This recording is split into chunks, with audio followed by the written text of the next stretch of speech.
ताहले आज आम तृतीय अध्याय इतिहासर हाँ सप्तम श्रेणी इतिहासर तृतीय अध्याय तृतीय अध्यायर ना हूँ मोगल साम्राज्य।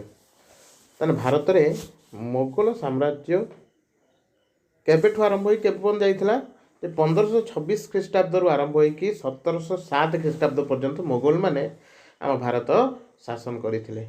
जेमिति प्रत्येक वंश गोटे गोटे शासन सुल्तान मानकर शासन था, इंग्रेज माने शासन कर मोगल माने मध्य भारत को शासन कर 1526 रु 1707 पर्यंत। तेणु प्रथमे देखिए प्रथम हूँ मोगल माने केमिति भारत आगमन कले। से मोगल मान भारत आगमन रहा 16 शताब्दी प्रारंभ में तुगलक वंशर पतन पर सुल्तान शासन दुर्बल हो पड़ा। जो सुल्तान शासन तुगलक वंशर पतन होगा से सुल्तान शासन दुर्बल हो पड़ा। सामंत और प्रादेशिक शासक मैंने सुल्तान मान को खातिर नक निज निजर स्वाधीनता घोषणा करदे। निजे निजे सुल्तान मैंने दुर्बल हो पड़े से कौन कले सुल्तान मैंने जो अलग जो रही सामंत और प्रादेशिक शासक कौन कले निज निज स्वाधीनता घोषणा करदे। फल देश में अराजकता और विशृंखला देखाला। जिते गोटे मुरबी ना से देश कौन होगा निज निज अनुसार अराजकता और विशृंखला बहुत देखाला। कई क्या मानले ना से दिल्ली में लोधी वंशर सुल्तान इब्राहिम लोधी राजत्व करते। से इब्राहिम लोधी दिल्ली राजत्व करते सुल्तान वंशर राजा हिसाब से। स्वेच्छाचार शासन अफगान अमीर मैंने असंतुष्ट होई विरुद्ध षड्यंत्र कले। अफगान अमीर मैंने कौन कले इब्राहिम लोधी विरुद्ध में षड्यंत्र आरंभ करने लगे। तेणु से कौन कले से बाबर भारत को आक्रमण करने को सुजोग खोजते। किंतु जेहेतु इब्राहिम लोधी सुल्तान मानकर टिके प्रभाव थिला बाबर कौन कर आक्रमण कर पारे। से कौन कले जो अमीर माने रहिले अफगान अमीर माने से माने कौन कले जे इब्राहिम लोधी को हरैया गादी हटैया से बाबर को साहाय्य नेले। तो बाबर को रास्ता गोटे मिलगला। बाबर कौन कले भारत को आक्रमण कले। आक्रमण करिकी भारत को से कौन कले 200 वर्ष धरी निज अधीन रखी। निज वंश बा मोगल वंशर प्रथम राजा थे के बाबर। मोगल साम्राज्य आरंभ करते बाबर। तो बाबर आसते अफगान रु भारत वर्तमान जो भारतर प्रधानमंत्री जो स्वाधीनता दिवस रे लाल किला रु आरंभ करती भाषण बा देश को जो उद्बोधन दियंती सेटा से मोगल सम्राट मानकर कौन था बासभवन थिला सेतेबेले। ताले बाबर प्रथम एवं जाना बाबर को बाबद में बाबर कौन करते 1526 रु 1530 पर्यंत शासन करते 4 वर्ष पूरा 5 वर्ष धरिकी। तो बाबर किए थे बाबर थे तैमूर लंकर वंशधर। बाबर को पिता ना था उमर शेख मिर्जा। से तुर्किस्तान अंतर्गत फरगणार राजा थे किए जो बाबर थे। जे बाबर जड़े साहसी वीर थे और सैन्य चालन विशेष दक्षता बहुत जड़े माने कौन थे निपुण योद्धा थे आ जो निपुण शासक थे जे कि प्रत्येक जिनिस जानी जे केमिति को एरिया को आम गले केमी जगटा को आम राजत्व कर जय कर। से काबुल आ कांदाहार 2टा जगह कौन करते जय करते। तापरे भारत आक्रमण कले। जो अमीर मैंने अफगान अमीर मैंने सहायता लोड़िले से भारत को आक्रमण कले। तो ये आरंभ है युद्ध। प्रथम युद्ध होता पानीपत ठारे। तो प्रथम पानीपत युद्ध होता 1526 ख्रीष्टाब्द में। क्या विरुद्ध होता क्या मध्य होता बाबर और इब्राहिम लोधी भारत जो दिल्ली सुल्तान थे इब्राहिम लोधी आ बाबर मध्य प्रथम पानीपत युद्ध होता। तो बाबर यही युद्ध में जयलाभ करके दिल्ली और आग्रा अधिकार कर भारतर विशाल मोगल साम्राज्य मूल भित्ति स्थापन कले। प्रथम मूलदुआ पकेले किए बाबर जो आक्रमण क्या आक्रमण कले जो इब्राहिम लोधी को हरईदे से दिल्ली और आग्रा को निजर हस्तगत निजक निज साम्राज्य सहित मिसैक प्रथम भारत को शासन करने आरंभ करते। मोगल साम्राज्यर कौन करते भित्ति प्रस्तर स्थापन भित्ति प्रस्तर मूल भित्ति स्थापन करते। 1527 ख्रीष्टाब्द राणा संघ को खानुआ ठारे प्रस्ताव आसला खानुआ युद्ध। खानुआ ठारे राणा संघ सहित युद्ध होता जो जहाँ को खानुआ युद्ध बोली कहुए। क्वेश्चन आसो आम खानुआ युद्ध केवे होता खानुआ युद्ध मन रखी खानुआ युद्ध होता 1527 ख्रीष्टाब्द क्या मध्य बाबर और राणा संघ मध्य। ଏହାପରେ ମେଦିନୀ ରାଓଙ୍କ ବିରୁଦ୍ଧରେ 1528 ଖ୍ରୀଷ୍ଟାବ୍ଦରେ ଯୁଦ୍ଧ କରି ଚାନ୍ଦେରୀ ଦୁର୍ଗ ଅଧିକାର କରିଥିଲେ। 1528ରେ କ'ଣ କରିଥିଲେ? ଚାନ୍ଦେରୀ ଦୁର୍ଗ ଅଧିକାର କରିଥିଲେ। କାହା ସାଙ୍ଗରେ କରିଥିଲେ ଯୁଦ୍ଧଟା? ଯୁଦ୍ଧ ହେଇଥିଲା ମେଦିନୀ ରାଓଙ୍କ ସାଙ୍ଗରେ। ହଁ, 1529 ଖ୍ରୀଷ୍ଟାବ୍ଦରେ ନୁସରତ ଓ ମାହମୁଦକୁ ପାଟନା ନିକଟବର୍ତ୍ତୀ ଘରଗରା କୂଳରେ ପରାସ୍ତ କରିଥିଲେ। ତାହେଲେ ଘରଗରା ଯୁଦ୍ଧଟା କେବେ ହେଇଥିଲା? 1529ରେ ନୁସରତ ଓ ମହମୁଦଙ୍କ ସହିତ। ବାବରଙ୍କର ତାହେଲେ ବାବରଙ୍କ କାର୍ଯ୍ୟକାଳ କିମ୍ବା ଯେତିକି ବର୍ଷ ସେ ରାଜୁତି କରିଥିଲେ ତାଙ୍କର ଯେଉଁ ଶାସନ ସମୟରେ ସେ ତିନିଟା ମୁଖ୍ୟ ଯୁଦ୍ଧ କରିଥିଲେ। ଗୋଟେ ହେଲା କ'ଣ ତର ପାନିପତ ଯୁଦ୍ଧ, ପ୍ରଥମ ପାନିପତ ଯୁଦ୍ଧ, ଖାନୁଆ ଯୁଦ୍ଧ, ଆଉ ଗୋଟେ ହେଲା ଘରଗରା ଯୁଦ୍ଧ।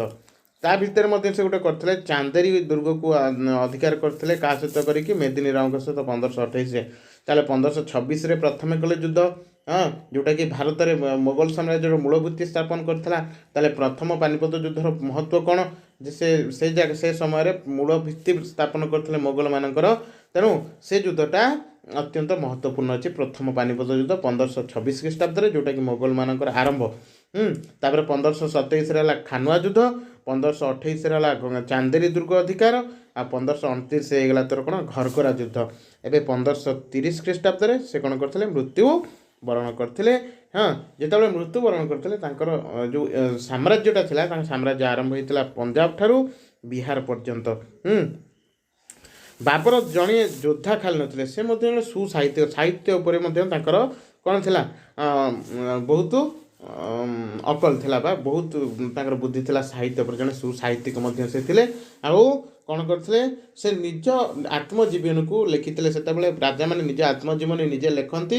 ସେ ଲେଖିଥିଲେ ତୁର୍କୀ ଭାଷାରେ। ସେ ତୁର୍କୀ ଭାଷାରେ ଯେଉଁଟା ଲେଖା ହେଇଥିଲା ତାର ନାଁ ହେଉଛି ବାବରନାମା। ବାବରନାମା ନାଁରେ ଗୋଟିଏ କ'ଣ ଲେଖିଥିଲେ? ସେ ଆତ୍ମଜୀବନୀ ଲେଖିଥିଲେ। ତାପରେ ଆସିଲା ହୁମାୟୁନ। ହୁମାୟୁନ କିଏ? କାହାର? ଯେ ମୋଗଲ ସାମ୍ରାଜ୍ୟର ଦ୍ୱିତୀୟ ରାଜା ଥିଲେ ହୁମାୟୁନ। ହୁମାୟୁନ ଆରମ୍ଭ କରିଥିଲେ ଶାସନ 1530ରୁ 1556 ପର୍ଯ୍ୟନ୍ତ। ବାବରଙ୍କ ମୃତ୍ୟୁ ପରେ ତାଙ୍କର ଜ୍ୟେଷ୍ଠ ପୁତ୍ର ହୁମାୟୁନ 1530 ଖ୍ରୀଷ୍ଟାବ୍ଦରେ ସିଂହାସନ ଆରୋହଣ। ଯେହେତୁ ରାଜା ସେତେବେଳେ ରାଜରାଜୁଡ଼ା ଶାସନରେ ପୁଅ ପରେ ବାପାଙ୍କ ପରେ ବଡ଼ ପୁଅ, ତ ବଡ଼ ପୁଅ ଥିଲେ ହୁମାୟୁନ। ତେଣୁ ସେ କ'ଣ କରିଥିଲେ? ରାଜ୍ୟ ଶାସନ ଆରମ୍ଭ କରିଥିଲେ। କିନ୍ତୁ ଯେହେତୁ ତାଙ୍କର ଭାଇମାନେ ଥିଲେ, ତେଣୁ ଭାଇମାନେ କ'ଣ ଥିଲେ? ତାଙ୍କ ବିରୁଦ୍ଧରେ ସଂଗ୍ରାମ ସବୁ କରିଥିଲେ। ତେଣୁ ସିଏ ଅଧିକା ଦିନ ଶାସନ କରିପାରିନଥିଲେ। ତ ଚାରିଆଡ଼ୁ ବିପଦ ସବୁ ମାଡ଼ି ଆସିଲା ଯେତେବେଳେ କ'ଣ ହେଲା? ସେ ନିଜର ରାଜ୍ୟକୁ ହରାଇ ବସିଥିଲେ। ତାପରେ ଶେରଶାହଙ୍କ ସହିତ ସଂଘର୍ଷ କରିଥିଲେ। କେମିତି? ହୁମାୟୁନ ବାହାଦୁର ଶାହଙ୍କୁ ପରାସ୍ତ କରି ଗୁଜରାଟ ଓ ମାଳବ ଅଧିକାର କରିଥିଲେ। ପଶ୍ଚିମରେ ବାହାଦୁର ଶାହ ଭଳି ପୂର୍ବରେ ଶେରଖାଁ ପରାକ୍ରମୀ ଆଫଗାନ ବିଦ୍ରୋହୀମାନଙ୍କ ମଧ୍ୟରେ ଅନ୍ୟତମ ଥିଲେ। ତାହେଲେ ଆଫଗାନ ଥିଲେ ଶେରଶାହକୁ ଶେରଖାଁ। ସିଂହାସନ ଆରୋହଣ ପରେ ହୁମାୟୁନ ଶେରଖାଁଙ୍କ ବିରୁଦ୍ଧରେ ଯୁଦ୍ଧଯାତ୍ରା କରିଥିଲେ ଓ ଶେରଖାଁ ଆତ୍ମସମର୍ପଣ କରିଥିଲେ। ଶେରଖାଁଙ୍କୁ ଯୁଦ୍ଧରେ ହରାଇଥିଲେ ଆଉ ସେ ଶେରଖାଁ କ'ଣ କରିଥିଲେ? ଆତ୍ମସମର୍ପଣ କରିଥିଲେ। ପରେ ଯେତେବେଳେ ହୁମାୟୁନ ବାହାଦୁର ଶାହଙ୍କ ସହିତ ଯୁଦ୍ଧରତ ଥିଲେ, ଶେରଖାଁ ପୁଣି ବଙ୍ଗ ରାଜ୍ୟ ଆକ୍ରମଣ କରିଥିଲେ। ଯେତେବେଳେ ଇଏ ଶେରଶାହ ସହିତ ଯୁଦ୍ଧ କରୁଥିଲେ, ଶେରଖାଁ ପୁଣି ଆସି କ'ଣ କରିଥିଲା? ବଙ୍ଗ ଉପରେ ଆକ୍ରମଣ କରିଥିଲା। ସେହି ସମୟରେ ବଙ୍ଗର ରାଜା ସୁଲତାନ ମାହମୁଦ ଶାହ ବହୁତ ଅର୍ଥ ଦେଇ ଶେରଖାଁଙ୍କ ସହିତ ସନ୍ଧି ସ୍ଥାପନ କରିଥିଲେ। ଫଳରେ ଶେରଖାଁଙ୍କ ପ୍ରଭାବ ସମଗ୍ର ବିହାର ଆଉ ବଙ୍ଗଳାରେ ପ୍ରସ୍ତୁତ ହୋଇଥିଲା। ସେତେବେଳେ ଶେରଖାଁ କ'ଣ କରିଥିଲା? ବିହାର ଆଉ ବଙ୍ଗଳା ନିଜ ଅଧୀନକୁ ନେଇଯାଇଥିଲା। ହେଲା,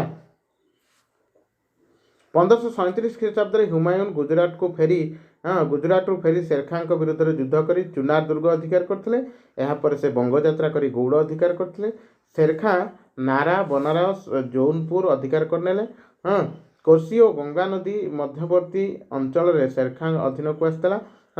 ଏହା ଶୁଣି ହୁମାୟୁନ ଆଗ୍ରା ଅଭିମୁଖେ ଯାତ୍ରା କଲାବେଳେ ଶେରଖାଁ ପଥ ଅବରୋଧ କରିଥିଲେ। ଚୌସାଠାରେ 1539 ଖ୍ରୀଷ୍ଟାବ୍ଦରେ ପରସ୍ପର ମଧ୍ୟରେ ଚୌସା ଯୁଦ୍ଧ ହେଇଥିଲା 1539ରେ। କାହା ବିରୁଦ୍ଧରେ? ହୁମାୟୁନ ଆଉ ଶେରଖାଁଙ୍କ ବିରୁଦ୍ଧରେ। ଏହି ଯୁଦ୍ଧରେ ହୁମାୟୁନ ପରାସ୍ତ ହେଲେ। ଚୌସା ଯୁଦ୍ଧରେ ହୁମାୟୁନ ପରାସ୍ତ ହୋଇଥିଲେ। ଆଉ ଜୀବନ ରକ୍ଷା କରିବା ପାଇଁ ସେ କ'ଣ କରିଥିଲେ? ପୁନର୍ବାର ଆଗ୍ରାକୁ ଫେରି ଯାଇଥିଲେ। 1540 ଖ୍ରୀଷ୍ଟାବ୍ଦରେ କନୌଜଠାରେ ହୁମାୟୁନ ଶେରଶାହଙ୍କ ସହିତ ଯୁଦ୍ଧରେ ପରାସ୍ତ ହୋଇ ଦିଲ୍ଲୀ ସିଂହାସନ ହରାଇଲେ। ତାହେଲେ କନୌଜ ଯୁଦ୍ଧରେ 1540ରେ କନୌଜ ଯୁଦ୍ଧ ହେଇଥିଲା, ଯେଉଁଟାକି ହୁମାୟୁନ ଆଉ ଶେର ଶାହଙ୍କ ବିରୁଦ୍ଧରେ ମଧ୍ୟରେ ହେଇଥିଲା। ଯେଉଁଥିରେ କି ପୁଣି ଥରେ ହୁମାୟୁନ ହାରିକି ସିଂହାସନ ହରାଇଲେ, ଦିଲ୍ଲୀ ସିଂହାସନ। ସେ ପରିବାର ସହ ପଞ୍ଜାବ ପରେ ପାରସ୍ୟ ବା ବର୍ତ୍ତମାନ ଯେଉଁଟାକୁ ଇରାନ ବୋଲି କହୁଛନ୍ତି ସେଟାକୁ ପଳାୟନ କରିଥିଲେ ବା ଲୁଚିକି ପଳାଇ ଯାଇଥିଲେ। 1546 ଖ୍ରୀଷ୍ଟାବ୍ଦ 1555 15 ବର୍ଷ ଧରି କ'ଣ କରିଥିଲେ ଶେରଶାହ ଭାରତରେ ଶାସନ କରିଥିଲେ। ଶେରଶାହଙ୍କ ପରେ ହୁମାୟୁନ ନିଜ ରାଜ୍ୟ ଫେରି ପାଇବା ପାଇଁ ଚେଷ୍ଟା କରିଥିଲେ। ପାରସ୍ୟ ଇରାନ ରାଜ୍ୟଙ୍କ ସାହାଯ୍ୟରେ କାବୁଲ କାନ୍ଦାହାର ଅଧିକାର କଲେ। ପୁଣି 1555 ଖ୍ରୀଷ୍ଟାବ୍ଦରେ ପଞ୍ଜାବ ଜୟ କରି ଦିଲ୍ଲୀ ଆଗ୍ରାକୁ ଅଧିକାର କଲେ। କିନ୍ତୁ ଫେରି ପାଇଥିବା ସାମ୍ରାଜ୍ୟକୁ 1 ବର୍ଷରୁ ଅଧିକ ସମୟ ଭୋଗ କରିପାରିଲେନି। ନିଜ ପାଠାଗାର ଯେଉଁଟା ଲାଇବ୍ରେରୀ କହୁଛନ୍ତି, ନିଜ ପାଠାଗାରରୁ ଯେତେବେଳେ ଯାଉଥିଲେ ସିଡ଼ିରୁ ତଳକୁ ଖସି ପଡ଼ିଲେ। 1556 ଖ୍ରୀଷ୍ଟାବ୍ଦରେ ସେ କ'ଣ କରିଥିଲେ ମୃତ୍ୟୁବରଣ କରିଥିଲେ। ଏଇଠି ସରିଥିଲା କି ହୁମାୟୁନଙ୍କର କ'ଣ ଶାସନ। ତାପରେ ଆସିଥିଲେ ମୋଗଲ ସାମ୍ରାଜ୍ୟର ବିସ୍ତାର କେମିତି ହେଲା। ଆକବରଙ୍କ ଠାରୁ ଔରଙ୍ଗଜେବ ପର୍ଯ୍ୟନ୍ତ ରାଜତ୍ୱ କାଳ ମଧ୍ୟଯୁଗୀୟ ଇତିହାସରେ ଏକ ଉଲ୍ଲେଖନୀୟ ସମୟ। ଏହି ସମୟରେ ମୋଗଲମାନେ ଭାରତର ଅଧିକାଂଶ ଅଞ୍ଚଳରେ କ୍ଷମତା ବିସ୍ତାର କରିବା ସହିତ ରାଜନୈତିକ ଏକତା ଆଣିଥିଲେ। ଏହା ସହିତ ସାହିତ୍ୟ, କଳା, କୃଷି ଓ ବାଣିଜ୍ୟର ବିକାଶ ହୋଇଥିଲା। ହିନ୍ଦୁ ମୁସଲମାନ ସଂସ୍କୃତି ସମନ୍ୱୟ ଫଳରେ ଭାରତରେ ଏକ ନୂତନ ସଂସ୍କୃତିର ଅଭ୍ୟୁଦୟ ହୋଇଥିଲା। ଏବେ ଆସିଲେ କିଏ ଆକବର। ଆକବର କେବେ ଶାସନ କରିଥିଲେ? ଯେତେବେଳେ ତାଙ୍କ ବାପା ଚାଲିଗଲେ 1556, ଯେହେତୁ ଇଏ ଜ୍ୟେଷ୍ଠ ପୁତ୍ର ଥିଲେ କିଏ ଆକବର, 1556ରୁ 1605 ପର୍ଯ୍ୟନ୍ତ ଶାସନ କରିଥିଲେ କିଏ ଆକବର।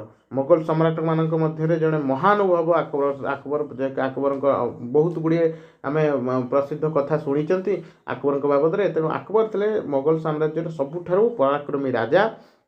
ତାଙ୍କ ପିତା ହୁମାୟୁନ ଯେତେବେଳେ ମରିଗଲେ, ଯେତେବେଳେ ମୃତ୍ୟୁବରଣ କଲେ, ସେତେବେଳକୁ ମାତ୍ର 13 ବର୍ଷ ବୟସ ରହିଥିଲେ କିଏ ଆକବର।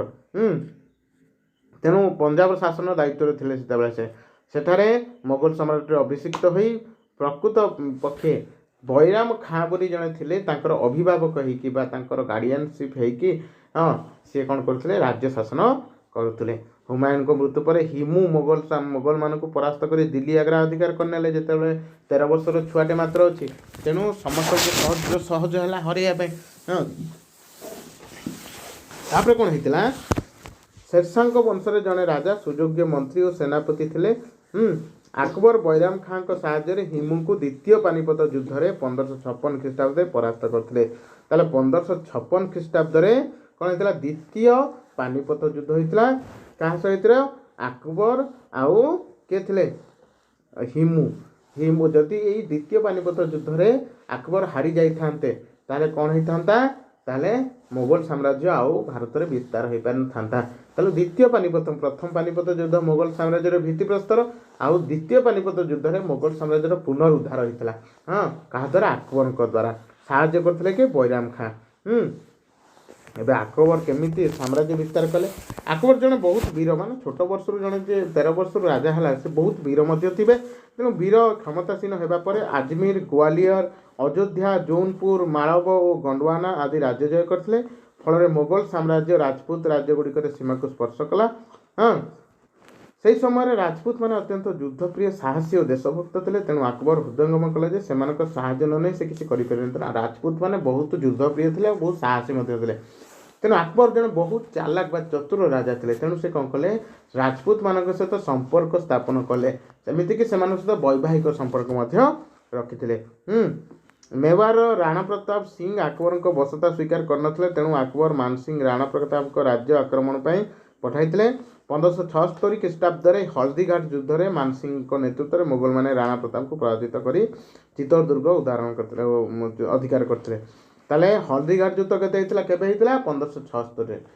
ତେଣୁ ଏଠି କେତେ ପ୍ରକାର ଯୁଦ୍ଧ ଗଲା ମନେ ରଖିଥିବା। ପାନିପତ ଯୁଦ୍ଧ ଗଲା, ଘରଗରା ଯୁଦ୍ଧ ଗଲା, ହଳଦୀଘାଟ ଯୁଦ୍ଧ ଆସିଲା ଏଠି। ହଳଦୀଘାଟ ଯୁଦ୍ଧ 1576 ଖ୍ରୀଷ୍ଟାବ୍ଦ ଥିଲା। ମାନସିଂଙ୍କ ନେତୃତ୍ୱରେ ମୋଗଲମାନେ ରାଣା ପ୍ରତାପଙ୍କ ବିରୁଦ୍ଧରେ ଯୁଦ୍ଧ କରିଥିଲେ। ତାପରେ ଆକବର କ'ଣ କରିଥିଲେ, ସେ ସମୟରେ ଧନଶାଳୀ ରାଜ୍ୟ ରୂପେ ପରିଣତ ହେଉଥିବା ଗୁଜୁରାଟ ମଧ୍ୟ ଜୟ କଲେ। ଯେତେବେଳେ ଯେଉଁଟା ଥିଲା ଗୁଜୁରାଟ, ଯେଉଁଟା ଥିଲା ସବୁଠାରୁ ଧନଶାଳୀ ରାଜ୍ୟ, ସେ ଉପରେ ସେ କ'ଣ କରିଥିଲେ, ଜୟ କରିଥିଲେ। ଗୁଜୁରାଟର ବନ୍ଦର ଗୁଡ଼ିକରୁ ଆରବ ତଥା ୟୁରୋପର ବିଭିନ୍ନ ଦେଶ ସହ ବାଣିଜ୍ୟ କାରବାର କରା ହେଉଥିଲା। ତେଣୁ ରାଜକୋଷକୁ ବାଣିଜ୍ୟ କର ଆକାରରେ ପ୍ରଚୁର ଅର୍ଥ ଆସିଲା। ଠିକ୍ ସେହିପରି ବଙ୍ଗ ମଧ୍ୟ କୃଷି ଓ ବାଣିଜ୍ୟ ପାଇଁ ପ୍ରସିଦ୍ଧ ଥିଲା। ବଙ୍ଗକୁ ଚୀନ ଓ ଦକ୍ଷିଣ ପୂର୍ବ ଏସିଆର ବଣିକମାନେ ଆସି ଚିନାମାଟି ପାତ୍ର ଆଉ ମସଲା ଦ୍ରବ୍ୟ ବଦଳରେ ନାନା ରକମର ବସ୍ତ୍ର କିଣୁଥିଲେ। ଆକବର ବଙ୍ଗ ଜୟ ବିଶେଷରେ ଲାଭବାନ କରିଥିଲେ। ଆକବର 1595 ଖ୍ରୀଷ୍ଟାବ୍ଦ ସୁଦ୍ଧା କାଶ୍ମୀର, ସିନ୍ଧୁ, ଓଡ଼ିଶା, କାନ୍ଦାହାର ପ୍ରଭୃତି ଜୟ କରିଥିଲେ। ସବୁଯାକ ରାଜ୍ୟ ଆକବର ଜୟ କରିନେଇଥିଲେ। କେବଳ ଆସାମ ବ୍ୟତୀତ ସମଗ୍ର ଉତ୍ତର ଭାରତରେ ଆକବରଙ୍କ ଅଧୀନରେ ଥିଲା। କେବଳ कोटा आसाम थिला उत्तर भारतर जो आसाम को छाड़ी के सबू जाक राज्य को से अधिकार कर नहीं थिले। हाँ मध्य एशिया और पारस्य सहित भारतर सुसंपर्क स्थापन हेबारु कारबार वृद्धि पाइला और मोगल साम्राज्य उत्तर सीमांत सुरक्षित हो पारा। अकबर दक्षिण भारतर खानदेश बेरार अहमदनगर राज्यगुड़ी को केतेकांश जय करते। अकबर को शासन शैली अति सुंदर था। हाँ भारी प्रजामंगलकारी से थे। तेणु से अकबर को समस्त प्राय मन रखती कहीं से कौन भी प्रजा मान प्रति कठोर हो नथिले। हाँ शासन कार्यर परिचालना से हाँ निज जो राज्य कर्मचारी मान अलग अलग करदे। जमी बर्तमान आम गोटे गोटे राज्य व जिला कहते सेमती राज्यटा से कौन करदे केतटा सुबार विभक्त करते। प्रत्येक सुबा को जे शासन करे जो सुबार मुख्य को सुबादार बोली कहले। हाँ जमी जिलार मुख्य जिलापाल राज्यर मुख्य राज्यपाल सेमती प्रत्येक सुबार मुख्य को सुबादार तांको जो रही राज्य से राज्य को से 13टा सुबार कौन करते 15टी सुबारे कौन विभक्त करते है। तेणु कौन कौन थिले सबू जो माने सबू राजस्व आदाय करते कौन दी प्रकार उपाय राजस्व आदाय करते। गोटे हूँ भू राजस्व आ गोटे हूँ वाणिज्य कर। राजा तोड़रमल राजस्व मंत्री थे। राजा तोड़रमल हाँ अकबर राजस्व मंत्री थे। तोड़रमल बंदोबस्त अनुसार जमी गुड़िक माप कर साधारणतः कृषक माने आयर 1/3 कर शस्य किंबा मुद्रा हिसाब से दौले है। शस्य किंबा मुद्रा हिसाब से दौले किए जो जी से शस्य बाहर करते तार के 1/3 कौ हिसाब से दौले कर हिसाब से दौले। तापर आसला कौन सैन्य बाहिनी को अधिक शक्तिशाली करने अकबर मनसबदारी तथा प्रचलन करते। राजकर्मचारी सामंत सेनापति को यही पदवीटा मिलूला। अकबर मनसबदारी 33 भाग में विभक्त करते। विभिन्न श्रेणीर मनसबदारी अधीन 5 ରୁ 10 हजार सैन्य रोते। अकबर धर्मनीति केमती था। अकबर तांको उदार धर्मनीति से इतिहास में स्मरणीय हो रही। से हिंदू और मुसलमान मध्य भेदभाव को दूर करने चेष्टा करते। तेणु कौन करते से जिजिया कर उठाई देते तीर्थयात्री कर भी उठाई देते। अकबर बेले बेले हिंदू मान परी वेश पोशाक पिंधुते। जन राजा जेहेतु से धर्म निरपेक्ष होगा चाहूँगे। हाँ कौन करते से हिंदू पर्वपर्वाणी उत्सव में जोग दौले। से अनेक हिंदू मंदिर से निर्माण करते। भारतर सार्वजनीन धर्म प्रतिष्ठा अकबर लक्ष्य था। तेणु से फतेहपुर सिक्री ठारे इबादत खाना नामक एक उपासना गृह 1575 ख्रीष्टाब्द निर्माण करते। हिंदू मुसलमान पारसी ख्रीस्ट समस्ते जाकि कौन करते उपासना करते। हाँ से गोटे धर्म निर्माण करते जो धर्म ना हूँ दीन इलाही। हाँ जोटा गोटे नुआ धर्म ए धर्म ग्रहण करने क्या से बाध्य करते है। तापर आसले किए कला और साहित्य केमती था। अकबर को राजत्व काल में कला और साहित्यर अनेक उन्नति कौन होता अनेक उन्नति साधित होता। आग्रा निकटवर्ती फतेहपुर सिक्री एक नूतन राजधानी अकबर निर्माण करते। सेठारे लाल पत्थर एक अति सुंदर राजप्रसाद निर्माण होता। हाँ सेठारे बुंदल दरवाजा नामक एक विशाल फाटक निर्मित होता। किए कहते बुंदल दरवाजा कौटी फतेहपुर सिक्री ठारे के अकबर समय होता। अकबर समय संस्कृत आरबी पारसी हिंदी भाषा और साहित्यर प्रसार होता। पारसी निजर राजभाषा रखी से राजभाषा रखी कौटा पारसी। आमर जमी राजभाषा ओडिया सेमती राजभाषा कौन था पारसी था। राजदरबार बहुत पंडित थे से आबू फजल किए आबुल फजल अकबरनामा आईनी अकबर नामक 2टी ऐतिहासिक ग्रंथ पारसी भाषा रचना करते। मन रखी आबुल फजल 2टा लिखी अकबरनामा आ गोटे हूँ आईनी अकबरी। महाभारत और रामायण पारसी भाषा अनुवादित होता। तुलसीदास हिंदी रामायण रचना करते। तुलसीदास जो थे आम हिंदी रामायण किए रचना करते तुलसीदास जहाँ रामचरित नाम मानस नाम परिचित। तानसेन अकबर दरबार श्रेष्ठ संगीतज्ञ थे। 1605 ख्रीष्टाब्द अकबर मृत्यु होता। तेणु ये कौटू आरंभ होता आम बाबर मुगल साम्राज्यर आरंभ ठारू अकबर पर्यंत। नेक्स्ट क्लास रे पढ़ा जहांगीर आउ शाहजहां। हाँ आओ शेष थे औरंगजेब तापर मोगल साम्राज्य केमिति धीरे धीरे धीरे धीरे पतन होता से बाबद देखिए नेक्स्ट क्लास रे।